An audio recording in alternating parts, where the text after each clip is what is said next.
Deuteronomy chapter 1. There's 4 verses I'm reading here.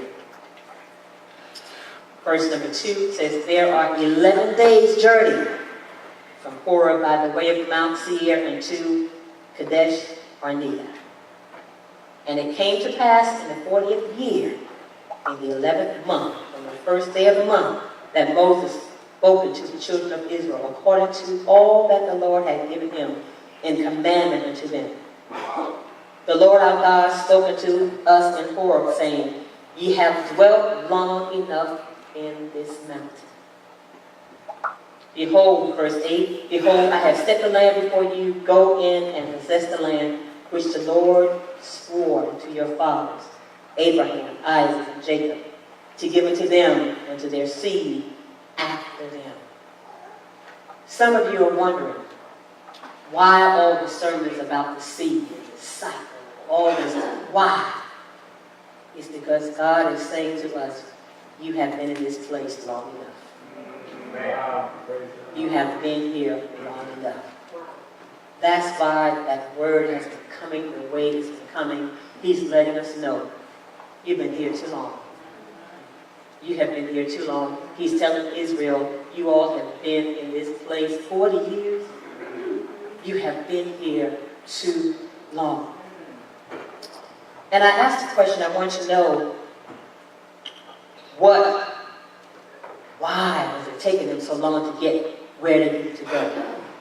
So I asked the Israelites, what is it? Why was it 11 days and it took you 40 years to get there? You see, as soon as they left Egypt, the place of bondage, 3 days they began to murmur, complain, became disobedient, and began to sin. 3 days. 3 days after they left Egypt. 3 days after God wrought the greatest miracle for them to bring them out. Apparently they forgot what God had done. But they didn't like the process. They didn't like the process. They didn't like being in that wilderness. At least there were graves in Egypt. At least we had a bed to lay on. At least we had this. But you were going to Canaan. You were going to a place he had already told you, flowing with milk and honey. But 3 days they started complaining. Started murmuring. I know. And guess what? As bad as Egypt was, some of them were ready to go back. Wow. Some were ready to go back into that bad place. And I said that when I read that, I said, oh my God, as it relates to cycles and cycles being broken, you know what you have to do? Once that cycle is broken, there's a void there. So when the void comes, you have to replace it with something good. Yes. Yes. If you don't replace it with something good, that bad thing is going to keep pulling on you. Going to try to pull you back. Just like with the children of Israel. We want to go back. We want to go back because it was comfortable for them there. Right. The wilderness was unfamiliar to them. So now they become disobedient. They begin to sin, they begin to murmur and complain to the God that brought them out. So they forfeit their blessing from receiving it in 11 days to 40 days.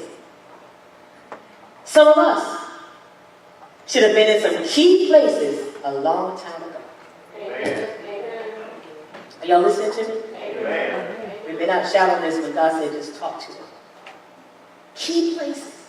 We should have been in a long time. Some of us have been in church for a long time. We should have been in some key places. The question is, what's holding us back? It's certainly not God. God is not holding us back. Key places.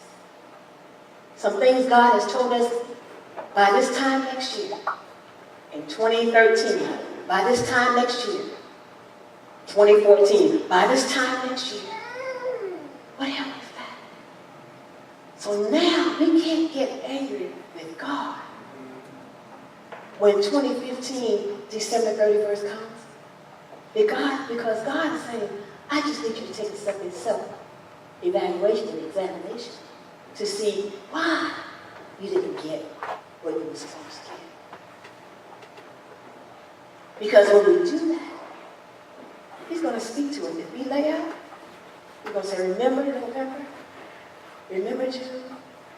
Remember this when you were supposed to do this, and this was going to take you here, and this was going to take you here, and your finances were going to be good. Remember this when you had opportunity to go here for your marriage, and this, and you decided not to, and this is what happened. Remember when I told you to do this, and you decided, no, I don't want to pay the money for that. I'm going to go cruise. So we decided to do other things when God was giving us strategy to bring us out of something. So the children of Israel, after 11 months, they started getting comfortable. Even though they were still lying, still murmuring and complaining, they got a little comfortable. And after you get comfortable, guess what? You will stay in a place for a long time. You will stay in a place for a long time. David got comfortable. Guess what? We're eating now. We don't know what it is, but they call it manna. We're eating now. We got a little bit of food.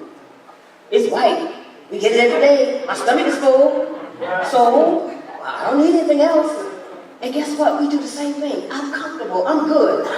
You ever heard somebody say, you know what? I don't need to do anything else. I'm good. The dictatorship, when Pastor was talking about the cycle and the routine, the dictatorship of the cycle, the bad thing is when it becomes Lord in the life of the individual.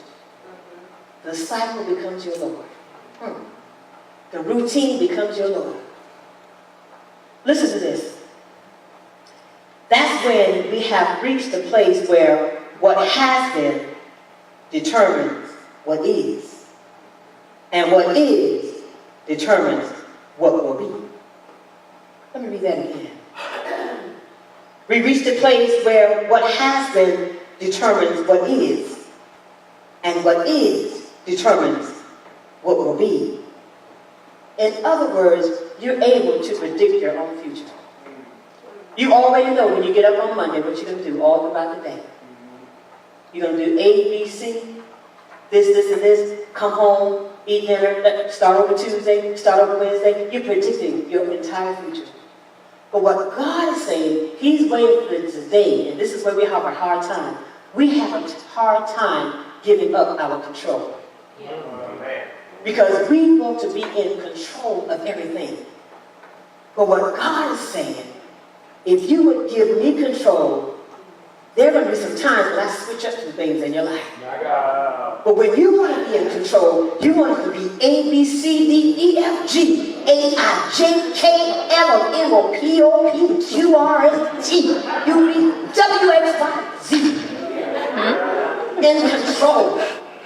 But what God is saying, if you give me your life, if you allow me, if you trust me, this is what I'm going to do. I'm going to do A, J, K, M, N, O, P. Are y'all listening to me? That's what I'm going to do for you. Because B may not be good for you today because I have to jump to C for you. Oh my God, my God. K is not working for you today, so I got to jump to Z for you today. My God, that car is coming after you right now. I got to jump to L for you. I got to be Lord for you today. Oh, y'all missed it. I got to be Lord for you today.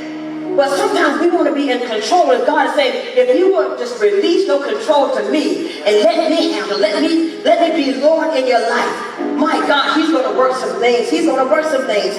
But what God is saying for us today, it's time for us to move. Like He told the Israelites, it's time for us to move quickly because we've been in this place too long.